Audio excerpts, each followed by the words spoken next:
ముఖ్యంగా ఈ ఇరుముడి సినిమాలో చూసినట్లయితే తన రవితేజ క్యారెక్టర్గా చూసినట్లయితే ఆడపిల్లను ఏ విధంగా పెంచాలి, ఏ విధంగా మనము వాళ్ళకి ధైర్యం చెప్పాలి, అదేవిధంగా ఆ ఆడపిల్ల తండ్రిని ఏ విధంగా చూసుకుంటుంది.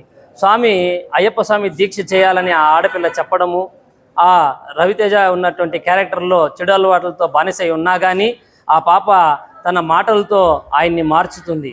అదేవిధంగా సమాజంలో మనం ఈరోజు చూసినట్లయితే ఆడపిల్లకు ఏ విధంగా భద్రత చేకూర్చాలి అనేది ఈ యొక్క సినిమాలో తండ్రి కూతుళ్ళ మధ్య ఉన్నటువంటి ఆ యొక్క గొప్ప విశేషాన్ని మనం తెలియజేస్తున్నారు.